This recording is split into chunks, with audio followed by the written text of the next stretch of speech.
گورا ہم سے یہ پوچھے یا ہندو ہم سے یا لبرل لوگ ہم سے یہ پوچھیں کہ اتنا یقین تمہیں اسلام کے صحیح ہونے پر آ کیسے گیا؟ دیکھو اگر اسلام کا یہ دعویٰ سچا ہے نا کہ اسلام کے علاوہ کسی اور کلچر کو فالو کرو گے جہنم کی آگ میں ڈالوں گا، اگر واقعی اسلام سچا ہے پھر یہ چھوٹی بات نہیں ہے، پھر یہ بہت بڑی بات ہے، کیونکہ دنیا تو تھوڑے دنوں میں ختم ہو جائے گی بھائی، پھر یہ چھوٹی بات نہیں ہے، پھر اسلام کو ماننا پڑے گا اگر اسلام سچا ہے۔ پھر اسلام فیملی پلاننگ کو نہیں مانتا، جب نہیں مانتا تو ہمارے پاس اب یہ فیملی پلاننگ میں بچے زیادہ ہونے سے غربت بڑھے گی، ٹوپی ڈرامہ ہے بھائی ہمارے لیے، تو یہ بحث ہی فضول ہے۔ یہ تو ہم لبرل لوگوں کو سمجھانے کے لیے جو اسلام کو نہیں مانتے، ہم ان کو سمجھانے کے لیے بتاتے ہیں کہ یونائٹڈ نیشن کی ریسرچ ہے کہ دنیا میں آبادی اتنی تیزی سے بچوں کی پیدائش گری ہے کہ یہ بہت بڑا مسئلہ بن گئی ہے، لیکن اگر یونائٹڈ نیشن کی رپورٹ یہ ہو کہ بچے پیدا ہونے سے دنیا برباد ہو رہی ہے، پھر بھی اس رپورٹ پر عمل تھوڑی کریں گے، ہم کہیں گے آپ کی رپورٹ ہے بھائی، اللہ کی رپورٹ کچھ اور ہے، تو پہلے اللہ پھر یونائٹڈ نیشن کو بھی ہم مانتے ہیں، اللہ کے بعد مانتے ہیں۔ ہم ایسے بھی نہیں کہ یونائٹڈ نیشن کو خام میں نہ ہی مانے، وہ بھی کھوپڑی رکھتے ہیں، دماغ رکھتے ہیں، بیٹھتے ہیں، فیصلے کرتے ہیں، کچھ سوچ سمجھ کے ہی کرتے ہیں نا وہ بھی۔ ہمارے پاس مذہبی لوگ ہر چیز میں یونائٹڈ نیشن کو غلط کہتے ہیں، یہ غلط ہے، وہ کہتے ہیں یہودیوں کی اور ہر چیز، ایسا نہیں ہے۔ ہم یونائٹڈ نیشن میں جب تک ہمارے اوپر تعلقات نہیں تھے نا، لوگ ہم بھی پھینکتے رہتے تھے بیٹھ کے کہ پولیو کی ویکسینیشن یہ یونائٹڈ نیشن والوں نے ٹھکوا رہے ہیں ہمارے اسکولوں میں، یہ اصل میں بچے رکوانے کے لیے۔ جب ہمارے کچھ سائنسدانوں سے رابطے ہوئے جن کی بڑی بڑی داڑیاں ہیں، یونائٹڈ نیشن کے ممبر رہ چکے ہیں وہ لوگ، WHO میں ڈاکٹرز کی حیثیت سے کام کر رہے ہیں، ان سے سلام، انہوں نے کہا بھائی ایسا کچھ بھی نہیں ہے، اس پر کسی ایک ملک کی اجارہ داری ہے نہیں، دنیا کے بڑے بڑے ملک ہیں جن کی آپس میں جنگیں ہیں، تو یونائٹڈ نیشن کا جب کوئی لا آتا ہے تو وہ ان کی نیت انسانیت کا بھلا ہی ہوتی ہے۔ وہ الگ بات ہے کہ وحی کی تعلیمات نہیں ہے تو انسان تو ایک حد تک سوچ سکتا ہے نا، بعض دفعہ انسانیت کا بیڑا غرق ہو رہا ہوتا ہے، ٹھیک ہے نا، لیکن ان کی نیت غلط نہیں ہوتی، واللہ اعلم۔ خیر، تو اگر اسلام برحق ہے تو بھائی اسلام نے جو کہا زنا پہ آگ میں جانا پڑے گا، اسلام نے کہا کہ غربت کے خوف سے نسل نہیں روک سکتے آپ، بچے زیادہ ہوں گے تو کھائیں گے کہاں سے، اس نظریے سے آپ کو نسل روکنے کی اجازت نہیں ہے، وغیرہ وغیرہ اور بہت سارے نظریات۔ تو اب اسلام اگر سچا ہے تو میرے پاس اس کے علاوہ کوئی آپشن ہے نہیں، پھر تو یہ بڑی خطرناک باتیں کر رہا ہے کہ آگ میں ڈالوں گا، اور کامیابیاں بھی اللہ کہتے ہیں 70 حوریں ملیں گی۔ حدیث میں آتا ہے جس کو غصہ آیا ناحق، غصہ جاری کر سکتا تھا یہ سوچ کے پی گیا کہ اللہ راضی ہوگا، جیسے باپ پہ آ رہا ہے غصہ، بیوی پہ آ رہا ہے، ماں پہ آ رہا ہے، تو جاری کرنا ثواب ہے، پینا ثواب ہے، پینا ثواب ہے نا۔ تو آپ اگر غصہ پی لیں گے، بہت سے ماہر نفسیات کیا کہتے ہیں، ایکچولی جب آپ غصہ پیتے ہیں تو ایکچولی وہ ہوتا یہ ہے کہ اس سے آپ کی باڈی ایک یوں کرتی ہے، وہ اٹھ جاتے ہیں وغیرہ وغیرہ، وہ تو کس ٹرم تو مجھے نہیں آتا۔ اسلام کہتا ہے بھاڑ میں جائے ماہر نفسیات، پی لو، اللہ آخرت میں اس کا اجر دے گا۔ سمجھ میں آ رہی ہے بات؟ ماہر نفسیات ایسے کہتے بھی نہیں، لیکن اگر کوئی کہہ رہا ہو، ماہر نفسیات بھی بعض دفعہ بیان سننے تو کہتے ہیں یار ہماری بات لگا دے رہے تو بلا وجہ، تو وہ جو بھی کہتے رہے، بالفرض اگر کسی کو مشورہ دے رہے ہو کہ پینے سے ایکچولی یہ ہوتا ہے اور نکال دو تو انسان ٹھنڈا ہو جاتا ہے، پھر لوگ نکالنے کے لیے ہر آدمی کا نکالنے کا اسٹائل یہ نہیں دیکھ رہے ہوتے کہ غصہ نکالے گا یہ تو ٹھنڈا ہو جائے گا، اگلا گرم ہو جائے گا۔ کتنے لوگوں نے اپنے ڈپریشن کے علاج میں دوسروں کو ڈپریشن کا مریض بنا دیا ہے۔ جیسے ایک ماہر نفسیات کی تقریر تھی، میں نے خود سنی، بڑے مشہور ڈاکٹر ہیں، نام نہیں لوں گا، انہوں نے ان سے کسی نے پوچھا دوسری شادی کے نتیجے میں کیا ہوتا ہے، اس نے پھر بڑی ایک منطق کہ ایکچولی جب آپ سیکنڈ میرج کرتے ہیں تو فرسٹ وائف پہ آپ کی ڈپریشن کی کیفیت طاری ہوتی ہے، اس کا ٹرسٹ آپ پہ ختم ہو جاتا ہے۔ آج کل ایک بڑا مسئلہ یہ ہے کہ چھوٹی سی بات کو اصطلاحات کے ذریعے ایسے سمجھایا جاتا ہے جیسے اگلا کہتا ہے یار وہ بہت ہی بڑی پہنچی ہوئی فلم ہے۔ آج میں سن رہا تھا اس کے فضائل نا، کوئی نیوٹریشنسٹ کیا ہوتے ہیں یار، وہ نیوٹریشن ہوتے ہیں نا، وہ جو غذاؤں کے فضائل بیان کر رہے ہوتے ہیں، بہت ان میں بہت سے ہمارے ملک میں بڑے بڑے پھینکو بھی ہوتے ہیں، یہ کھا لو تو یہ ہو جائے گا، تو وہ سہاجنا کے فضائل بیان کر رہے تھے۔ یہ سہاجنا نہیں ہے یہ جو درخت ہے بڑا مشہور ہمارے یہاں بھی لگا ہوا ہے، میں نے 6 درخت لگائے وہ تقریریں سن کے، لیکن مجھے شروع سے لگ رہا تھا یار یہ وہ پھینکو ہیں بہت بڑا نا۔ سہاجنا کے پتے کی آپ ویڈیو دیکھیں، آپ کہو گے یار دنیا میں کچھ کھانے کی ضرورت نہیں ہے، ان پتوں کے ایسے فضائل سنے آپ لوگوں نے۔ سہاجنا میں وٹامن اے بھی ہے تو وٹامن بی بھی ہے تو وٹامن سی بھی ہے تو وٹامن ڈی بھی ہے، اور اس میں پروٹین بھی ہے اور اس میں کارب بھی ہے، شوگر زیادہ ہے تو کم کر دے گی، کم ہے تو بڑھا دے گی، موٹوں کو کم کرے گی، کم کو موٹا کر دے گی۔ او بھائی اتنی 70 بیماریاں، 1000 بیماریاں، اتنی بیماریوں کا سہاجنا میں، مجھے وہ اندازہ ہو گیا بھائی یہ بہت پہلے میں نے ایک سنا نا سہاجنا کے فضائل، میں نے کہا یار بڑا اچھا درخت لگا لینا چاہیے گھر میں، بس اس کے بعد پھر اتنے فضائل، میں نے کہا بھائی اس کی کوئی ویلیو نہیں ہے۔ تھوڑا بہت ہوگا ہر چیز، نیم کے پتوں کے بھی کچھ نہ کچھ فضائل ہیں، خون صاف کرتا ہے، کوئی بھی یوٹیوب پہ دیکھو نا فلاں چیز بہت ہی بینیفیشل ہے، اس کے بینیفٹس بہت زیادہ ہیں، اس کا مطلب یہ جھوٹ بول رہا ہے۔ اللہ نے کوئی ایسی چیز نہیں بنائی، ابے صبح صبح اٹھ کے پراٹھے کھاؤ، انڈا کھاؤ، چائے پیو، آفس جاؤ، کارمینا کھا لو 2 گولی اگر وہ ہضم نہیں ہو رہا، آؤ اپنا آرام سے بھنڈی کھاؤ۔ یار بھنڈی کے کبھی فضائل سنے آپ نے؟ مجھے بھنڈی نہ ملے میں تو مر جاؤں، اس کا مطلب بھنڈی ایسی چیز ہے, بھنڈی کھائی تھی مفتی طارق مسعود نے, بچ گئے. تو بھائی وہ بھنڈی کا عادی ہے یار, اس کو بھنڈی پسند ہے. ہر چیز پہ رپورٹیں بھی مل جائیں گی, ان چیزوں سے قطعاً متاثر مت ہو. پھر میرے ایک بہت بڑے ڈاکٹر سے رابطہ ہوا, میں نے کہا یہ کیا ہے سوہانجنا ایسا ہے, یہ سونے کے پتے ہیں کیا یہ؟ انہوں نے کہا بھائی اتنی بڑی کچھ بھی نہیں ہے, یہ ہے تھوڑا بہت فائدہ ہے, اچھی چیز ہے, اتنا نہیں ہے جتنا لوگوں نے بنا لیا ہے. انجیر کے فائدے پڑھنا شروع کرو, آدمی سب کچھ گھر سے نہیں, بچے پھینک دیتا ہے گھر سے باہر, یار نکالو اس کو, انجیر آ گھر میں. حقیقت ہے سب کچھ نکلے گھر میں, صرف انجیر کا پودا ہوگا. ہر چیز ایک لمٹ ہے بھائی, انسان ہے, اللہ نے بڑی باڈی میں لچک رکھی ہوئی ہے, اور آپ کی باڈی کو جو ضرورت ہوتی ہے نا پراٹھوں سے بھی وہ نکال لے گی, وہ سمجھ رہے ہیں نا, باقی سب اس نے ویسی ویسٹیج بنا کے نکال دینا ہے. اتنا نہیں ان چیزوں کو مسلط. صحت کا تو بہت خیال کرنا چاہیے, لیکن یہ جو یوٹیوبرز ہیں نا, یہ ملے گا آپ کو, یہ ملے گا, جب 70 بیماریوں کی شفا نہیں ہوگی. 2-3 کا کہہ دیا تو ٹھیک ہے, تھوڑا بہت بھی ڈاکٹر کو بتا دو کہ حضرت 2-3 ہے, کہے گا کھا لو ٹرائی کرنے میں, 500 روپے میں اگر حور کا آپشن مل رہا ہے آپ کو, ٹھیک ہے نا, ٹرائی کر لیتے ہیں شاید مل جائے. کیا خیال ہے یار, کہاں سے کہاں چلا گیا میں, بات پتہ نہیں کیا, میں بس واقعی 4-5 منٹ میں بات ختم کر رہا ہوں, میرے مہمان بھی بیٹھے ہوئے, بھی غصہ ہو رہے ہوں گے. تو بات یہ کہاں سے کہاں کدھر کو آ گئی ہے, یہ نہیں اسلام کے علاوہ تو آپشن نہیں ہے, یہ بات یہاں, ابے نہیں یار, خیر. اچھا اسی میں ایک اور بات آئی ہے جو موضوع سے ہٹ کر ہے.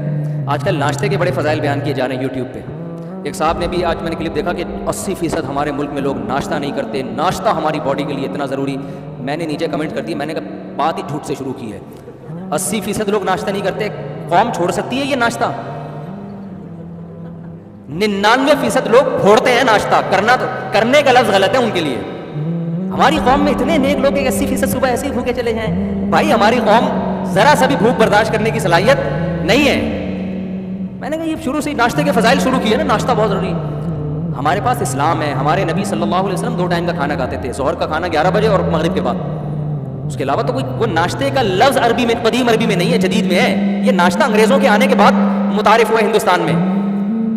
اب اس کی دلیل یہ دیتے ہیں 7-8 گھنٹے جب آپ بھوکے رہتے ہو تو پھر کچھ تو پیٹ میں جانا چاہیے, ایسیڈیٹی بڑھ جاتی ہے, آدمی ایک دم جوش میں آتا ہے. واقعی 7-8 گھنٹے, اف, خدا کا بنایا ہوا ایک نظام ہے.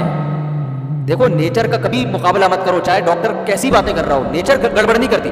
جب آپ کی باڈی کو خوراک کی ضرورت ہوتی ہے, خدا کی قسم ڈاکٹر نہیں بتائے گا, آپ کی نیچر بتائے گی آپ کو کھانا کتنا کھانا ہے اور کب کھانا ہے. یہ ڈاکٹروں کا فیلڈ نہیں ہے, یہ آپ کی باڈی خود بتائے گی. بھوک لگے گی تو کھا لو, نہیں لگے صبح آپ اٹھے شدید بھوک لگ رہی ہے, ساری دنیا کے ڈاکٹر کا ناشتہ نہیں کرنا چاہیے, آپ بھاڑ میں جائیں, میرے مجھے بھوک لگ رہی ہے میں کروں گا ناشتہ.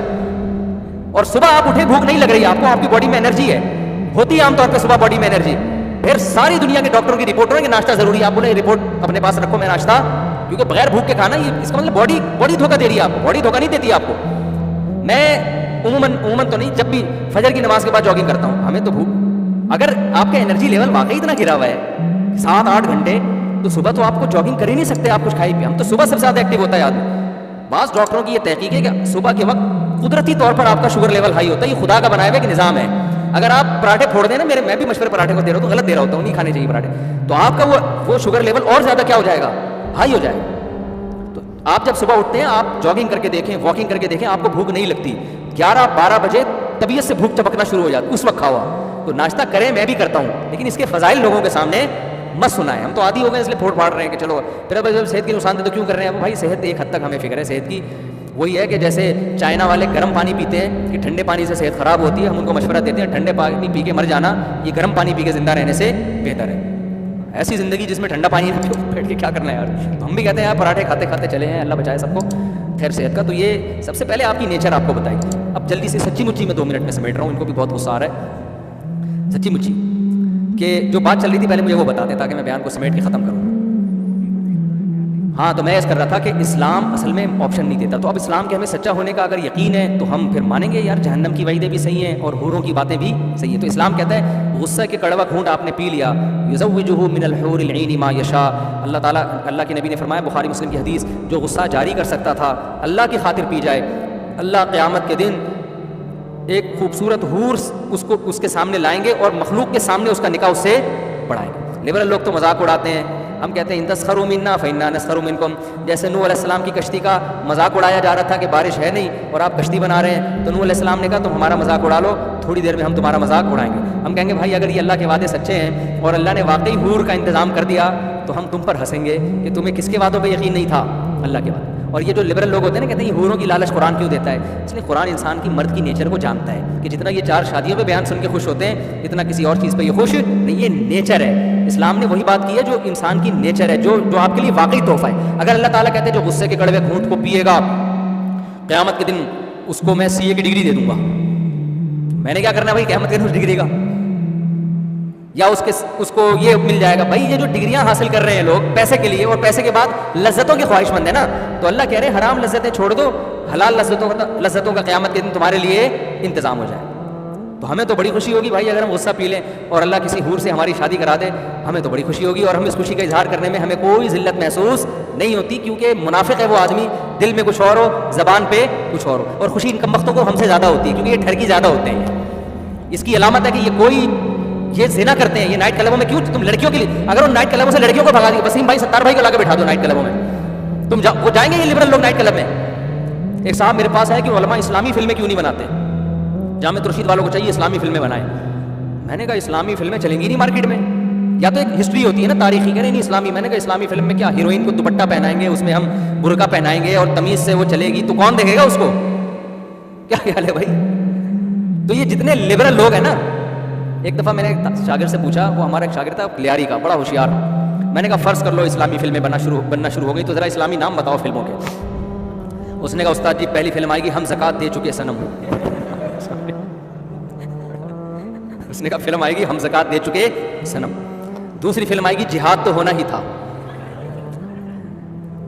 میں نے کہا, اور پھر مذاق کی محفل تھی, ہم نے کہا اچھا اگر متحدہ, اس وقت متحدہ کا بڑا زور تھا نا MQM کا, میں نے کہا MQM والے فلم بنائے, اس کا نام, اس نے کہا فلم آئے گی 90 سے 90 تک. طلبہ بڑے ہوشیار ہوتے ہیں. جب اس نے کہا نا فلم آئے گی ہم زکوٰۃ دے چکے صنم, وہ بھائی تو لوگ ہنسے. لیاری کا تھا, بلوچ نہیں ہوتے لیاری کے گھنگری والے پال والے, بڑا ہوشیار طالب علم تھا. خیر, تو بات اصل میں یہ ہے جو آخری بات, کہ ہمیں اسلام کے برحق ہونے کا یقین بہت ہے. وجہ اس کی ہے کہ جیسے صحابہ نے بہت زیادہ دلائل دیکھے تھے نا نبی کے سچے ہونے کے, آپ کہہ سکتے ہیں ہم نے تو وہ دلائل دیکھے نہیں, ہم نے اس سے زیادہ دیکھ لیے. ہم نے کچھ وہ مزید دلائل دیکھ لیے ہیں جو صحابہ نے نہیں دیکھے تھے. قرآن نے کہا سنوریہم آیاتنا فی الآفاق, ہم اسلام کے برحق ہونے کی نشانیاں سنوریہم دکھاتے رہیں گے. جتنی نشانیاں آج یہ لوگ دیکھ رہے ہیں نا, قرب قیامت جیسے جیسے قیامت قریب آتی رہے گی, ہم یہ نشانیوں پہ نشانیاں مزید ان کو دکھاتے رہیں گے. کچھ نشانیاں اسلام کی ایسی ہیں برحق ہونے کی جو صحابہ نے نہیں دیکھی تھی, وہ آج ہم اپنی آنکھوں سے دیکھ رہے ہیں. آپ کہہ سکتے ہیں مفتی صاحب وہ کون سی نشانی ہے؟ بھائی آپ نے کوئی پہاڑ سے اونٹنی نکلتے ہوئے دیکھ لی ہے کیا ہے بھائی؟ یا آپ نے کسی سمندر کو 2 ٹکڑے ہوتے ہوئے دیکھ لیا ہے؟ بہت ساری نشانیاں ہیں. سرے 2 نشانیاں تو میں آپ کو بتاتا ہوں. ایک نشانی وہ جس کا کوئی سائنسی لاجک نہیں بنتی, جس کو معجزے سے تعبیر کیا جاتا ہے, اور ایک نشانی وہ جس کا نبی کی تعلیمات سے تعلق ہے. ایک شخص جو امتی ہو, نہ لکھنا جانتے ہو نہ پڑھنا جانتے ہو, انہوں نے جو سسٹم بنا کے دیا نا انسانیت کی نجات کا, خدا کی قسم آپ جتنے سسٹم آج پڑھ لو, کوئی سسٹم اسلامی نظام کے مقابلے میں کھڑے ہونے کے لیے تیار نہیں ہے. 2 اور 2 4 کی طرح اسلام کی برتری ہر حکم پہ واضح ہو رہی ہوتی ہے. وراثت کا نظام, نکاح طلاق کا نظام, سزاؤں کا نظام, اچھائی اور برائی کی جو ڈیفینیشن اسلام کرتا ہے, ایک ایک چیز. آپ اسلام کے علاوہ اگر کسی اور چیز کو فالو کرتے ہو, قیامت تک آپ اچھائی کی ڈیفینیشن ہی بیان نہیں کر سکتے کہ اچھی کی ڈیفینیشن کیا ہے. سمجھ میں آ رہی ہے بات؟ اچھائی کی ڈیفینیشن کیا ہے؟ ساری دنیا کے سارے ماہرین مل کے بیٹھ جائے نا کہ ہم اچھا بننا چاہتے ہیں, سب سے پہلے سوال ہوگا اچھے کی ڈیفینیشن کیا ہے. کوئی ایک کوئی 2 آدمی بھی متفق نہیں ہو سکیں گے کہ اٹ از کالڈ اچھا. تو ایسے کلچر کو فالو کرنا جس میں آج تک اچھے کا پتہ ہی نہیں کہ اچھا کہتے کس کو ہیں, تو میں وہاں جا کے سر کیوں ماروں اپنے جا کے بھائی. اور جن لوگوں نے جن مذہبوں نے اچھے کو ڈیفائن کیا کہ اٹ از کالڈ اچھا, تو وہ ڈیفینیشن سے پتہ چلتا ہے کہ جو سب سے گندا تھا اٹ از کالڈ اچھا. آپ میلے کو کہہ رہے ہو صاف, اور صاف کو کہہ رہے ہو میلا. جس کے منہ سے بدبو آ رہی ہے, اسمیل آ رہی ہے, کہتے ہیں نیٹ کلین کی ڈیفینیشن یہ ہے. جو سب سے زیادہ بد تہذیب ہے, تہذیب کی ڈیفینیشن اس میں سب سے پوری اتر رہی ہے.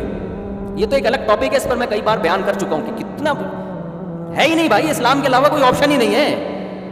آپ پیغمبر کا وراثت کا نظام اٹھا کے دیکھ لو یار, آج تک امریکہ ایسا قانون نہیں وضع کر سکا کہ مرنے کے بعد کس کو کتنا حصہ ملنا چاہیے. ان کے ہاں کیا لا ہے بھائی, جس کو دے دو, تو جس کو تو کتے کو دے دو. پھر آپ یہ قانون ہے, اس کو لا کہتے ہیں یار. انسان کی وراثت کس کو مل رہی ہے؟ بیٹے کو نہیں مل رہی, بیوی کو نہیں مل رہی, کس کو مل رہی ہے؟ کتے کو. یار یہ کوئی قانون ہے؟ یہ مجھے بتاؤ. شراب لیگل ہے، یہ کوئی قانون ہے؟ شراب پینے والا برا ہی نہیں ہے اس سوسائٹی میں. اگر برا ہوتا تو انلیگل ہوتی نا بھائی. برائی تو انلیگل ہوتی ہے. شراب بری نہیں ہے، زنا برا نہیں ہے، ہومو سیکسولیٹی بری نہیں ہے. وسیم سے شادی کر رہا ہے، ستار غفار سے شادی کر رہا ہے. یعنی آپ جوان ہوئے، آپ کے ابا آپ کے لیے بہو تلاش کر رہے ہیں تو پوچھ رہے ہیں کہ میل بہو چاہیے، بہو لاؤں یا فیمیل؟ بیٹا تم کس میں دلچسپی رکھتے ہو؟ یہ ہو جائے گا ابھی 40-50 سال کے بعد. ابھی تو تھوڑا وہاں بھی احتجاج ہو رہا ہے، پر 40-50 سال میں ابھی تو ہم اس کو رو رہے ہیں کہ ابا ہی نہیں ہوتے. ٹھیک ہے نا؟ اگلی دفعہ اس سے بڑا مسئلہ کھڑا ہونے والا ہے کہ ابا نہیں ہوتے کوئی مسئلہ نہیں ہے، اماں ہوتی ہیں. لیکن وہ اماں بیٹے سے پوچھ رہی ہوتی ہیں بیٹا آج تیرے رشتے والے آ رہے ہیں، لیکن وہ فیمیل ہے. بیٹا کہتے ہیں نہیں، میں جو میرے رشتے آپ کی جو بہو آئے گی وہ میل ہوگی. پھر اماں پوچھ رہی ہوں گی بیٹا وہ جب میری بہو میل ہوگی تو مجھے کیا پتہ چلے گا کہ وہ میری بہو ہے یا تو اپنے سسر کا کی بہو ہے؟ داماد کون ہوگا اس میں، بہو کون ہوگی، وہ پتہ چلے گا. عجیب سی چیزیں یار. یہ تو گدھے گھوڑے والا کام ہو گیا کہ نہیں ہو گیا؟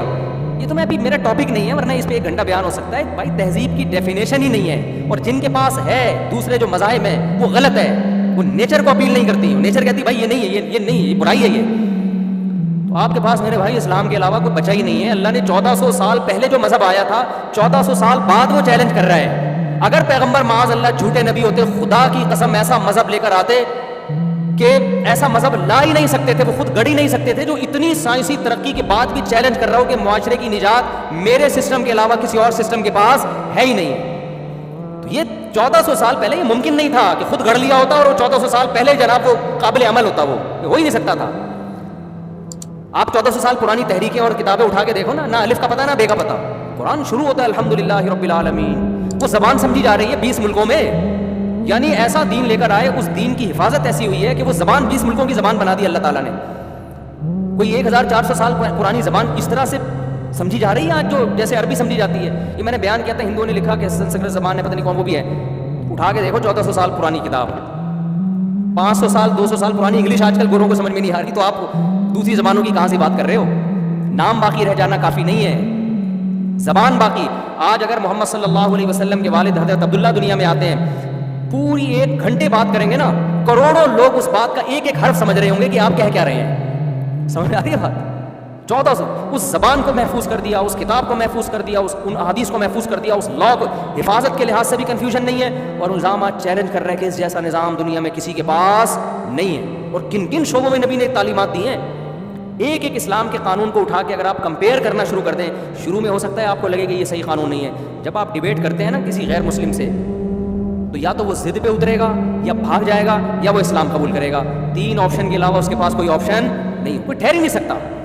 یہ خود ایک اتنا بڑا معجزہ اسلام کا، جس کی وجہ سے ہمیں یہ کنفیوژن نہیں ہے. ہمیں جو دنیا کے کوئی کانسیپٹ ہمیں پیدائش کا مقصد ہی نہ بتاتا ہو کہ ہم پیدا کیوں ہوئے ہیں، تو وہ تو ہمیں خودکشی کی طرف لے کے جا رہا ہے. بھائی مجھے یہ نہ بتاؤ میری زندگی کا ہدف کیا ہے، میں تو مروں گا بالآخر کھمبے سے لٹک کے. کبھی روزانہ میرا ویژن چینج ہوگا، اور اس ہدف میں کامیاب نہیں ہوا تو میں کھمبے سے لٹکوں گا. تبھی تو لٹکتے ہیں وہ ہر تھوڑے دن میں کوئی نہ کوئی. ہمارے یہاں ان کے کھمبے شارٹ ہیں، اتنے کھمبے ہمارے یہاں جتنے ہمارے یہاں ہیں نا، ان کے ہاں ہوتے تو ہر دوسرا آدمی لٹک رہا ہوتا. ہمارے ہاں کھمبے بھی ہول سیل کے حساب سے، ان میں کرنٹ بھی. میں لوگوں سے اکثر کہتا ہوں کوئی گورا اگر کھمبے کے پاس جائے نا خودکشی کرنے کے لیے، آسان نہیں ہے. وہاں کھمبوں میں کرنٹ نہیں ہوتا. ہمارے ہاں آپ عید ملنے کے لیے کھمبے کے پاس گئے، محبت سے آپ نے کھمبے کو پکڑا، آپ کھمبے کو چھوڑ دو گے، کھمبا آپ کو نہیں چھوڑے. کتنے لوگ ایسے ہیں وہ خودکشی کے لیے نہیں گئے، وہ ویسے ہی کسی دوست سے ملنے کے لیے گئے، کھمبے پہ ٹیک لگا کے کھڑے ہوئے. کھمبے کو اتنی خوشی ہوئی، کھمبے نے کہا تیرا دوست تجھے ملے نہ ملے، میں تجھے اب موت تک کبھی بھی نہیں چھوڑوں. سمجھ رہے ہو؟ یہ بہت زیادہ بیان ہو گیا لمبا. تو مقصد میرا یہ ہے کہ بھائی ہمیں اسلام کے بارے میں کوئی کنفیوژن الحمدللہ نہیں ہے. تو ہم آپ کو وہ کہیں گے جو اسلام کہتا ہے. تو اسلام ربیع الاول، جو اصل میں بیان تو میرا ربیع الاول پہ ہونا تھا، سارا ادھر نکل گیا. تو اسلام مجھے اجازت نہیں دیتا کہ میں 4 شادیوں کی بات نہ کروں. میں آپ کو کہوں ایک ہی رکھو اس زمانے میں نا. اسلام کہتا ہے 1400 سال کے لیے آیا ہوں، اور خواتین کے جو مسائل ہیں ان کا حل 4 شادیوں میں ہے. تو آپ کو اچھا لگے یا نہ لگے، اب تو پھر بھی اچھا لگ رہا ہے، پہلے تو بالکل بھی اچھا نہیں لگتا تھا. تو وہ مجھے کرنی پڑے گی معذرت کے ساتھ. آپ کو اس سے لوگ کہتے ہیں جب مفتی صاحب جو ہے نا اپنے بہنوئیوں کو، اپنے دامادوں کو بولیں بھائی ہمارا بیان ساری دنیا سن رہی ہے، اب میں اس کے گھر جا کے بولوں کہ تو بھی کر لے، یہ نہیں ہوتا. یہ نہیں ہوتا. ساری دنیا ہمارے بیان سن رہی ہے. کوئی یہ بھی ایک اصولی بات ہے. نبی صلی اللہ علیہ وسلم نے ایک بہن کے ہوتے ہوئے دوسری بہن سے نکاح سے منع کیا. لِأَنَّكُمْ تَقْطَعُونَ بِهِ أَرْحَامَكُمْ. فرمایا اس سے رشتہ داری ٹوٹے گی. اس سے رشتہ داری کیا ہوگی؟ ٹوٹے گی. بہن کی محبت سوگن میں چینج. اسی وجہ سے اسلام میں یہ نہیں ہے کہ سسر اپنے داماد کو کہے کہ آپ نے دوسری شادی کرنی ہے. اس سے بیٹی اور باپ کا رشتہ کیا ہوگا؟ خراب. بیٹی کہے گی میرے باپ نے میرے شوہر کو رگڑا ہے. اسی طرح بندہ اپنے بہنوں ہی سے کہے آپ میں سے کوئی اپنے آپ دوسری شادی کریں، یہ غلط ہے. سمجھ میں آ رہی ہے بات؟ اس سے کیا ہوگا؟ آپ کے اپنی بہن سے تعلقات کیا ہوں گے؟ خراب. تو اسلام کوئی ایسی چیز کی آپ کو اجازت نہیں دیتے جو قطع رحمی کا سبب بنے. ہر چیز کو الٹا سمجھ رہے ہوتے ہیں لوگ. ایک صاحب نے کہا مجھے کہ جب اس کی اپنی بیٹیاں ہوں گی، بڑی ہوں گی نا، پھر دیکھتے ہیں کیسے اپنے داماد کی. مجھے 10 سال پہلے کسی نے تانا دیا، پھر دیکھتے ہیں کیسے اپنے داماد کی کرائے گا. میں نے کہا میری بیٹیاں نہیں ہوئی ہیں، لیکن پہلے سے بتا دوں میں نہیں کراؤں گا. کہ یہ کیا بات ہے؟ دوسروں کے لیے حکم کچھ اور. میں نے کہا سب کے لیے ایک ہی حکم ہے. اور وہ مجھ سے پوچھے کیوں؟ صحیح ہے نا؟ وہ کیوں پوچھ رہا ہے؟ کوئی اپنے سسر سے پوچھ کے دوسری شادی کرتے ہیں. انکل ایکچولی میں ایک اور کرنا چاہتا ہوں، آپ کی کیا رائے؟ وہ تھپڑ لگائے گا کھینچ کے. کیا یہ ایسے ہے جیسے بکرے، شریعت نے ہمیں حکم دیا نا قربانی میں بکرا ذبح کرو. بکرے کو تھوڑی کہا کہ تم آ کے لیٹ جاؤ نیچے. آپ کریں، اس کا کام ہے وہ ٹانگیں چلائے. تو آپ کریں بیوی پہ، دوسری بیوی کا کام ہے وہ شور مچائے. وہ مچائے گی، یہ اس کی نیچر ہے، کیونکہ اس کے لیے کوئی اچھا کام نہیں ہو رہا. آپ کر رہے ہیں شادی، اس کی تھوڑی ہو رہی ہے. لوگ کہتے ہیں میری دوسری بیوی پہلی بیوی کو دلہن بنایا. کیوں بنایا بھائی؟ تیری اس کو تو غم، اس کی محبت کا تقاضا ہے کہ وہ غم زدہ ہو. جتنا روئے گی اس کا مطلب واقعی آپ سے محبت کرتی ہے. آپ نے ایک بڑے فائدے کی خاطر چھوٹے نقصان کو برداشت کرنا ہے کہ یار دوسری بھی عورتیں ہیں، بہت ساری خواتین ہیں، ان بیچاریوں کو کیا ہوگا. وہ جو میں بتا رہا تھا نا، ماہر نفسیات نے کہا، وہ ساری بات وہاں سے چینج ہو گئی تھی کہ وہ دوسری شادی سے ایکچولی یہ ہوتا ہے. ایکچولی وہ میں اس پہ خربوزے پہ بتا رہا تھا. خربوزے کے فضائل میں نے اتنی خاتون نے پوری رپورٹ پیش کی اپنی کہ آدمی کہتا پتہ نہیں خربوزے میں کیا ہے. تو وہ انگلش میں نا بڑا ادھر ادھر، کچھ بھی نہیں ہے، خربوزہ کھاؤ ختم ہو جاتا ہے. خربوزہ تھوڑی دیر میں پیٹ میں جا کے تھوڑا بہت پیٹ کی تذابیت وغیرہ کم ہو جاتی ہوگی. تو خیر وہ نفسیاتی ڈاکٹر کہنے لگے ایکچولی اس سے پہلی بیوی کو یہ نقصان، تو فلانا نقصان، ڈپریشن میں، اور پھر ایکچولی آپ کا ٹرس ختم ہو جاتا ہے. پوری تقریر مجھے کسی نے بھیج دی. میں نے کہا اس ڈاکٹر کو بیچارے کو یہ نہیں پتا کہ نہ کرنے سے دوسری عورتوں کا کیا نقصان ہو رہا ہے. ان سے بولو اس پہ ذرا رپورٹ پیش کریں. سمجھ رہے ہیں نا؟ اسلام سوسائٹی کے لیے آیا ہے، 2-4 لیڈیز کے لیے نہیں آیا کہ 2-4 عورتوں کا سوچتا ہو باقی عورتوں کا. اسلام تو سب کے لیے. اللہ کہتے ہیں ٹھیک ہے اس کو تکلیف ہوگی برداشت کرو. بھائی بہت ساری عورتیں جن کو میاں ہی نہیں ملے گا، تو میاں ہی لیس زندگی گزارنے سے ڈاکٹر سے پوچھو کہ اس کے کیا سائڈ افیکٹ ہیں. ٹھیک ہے.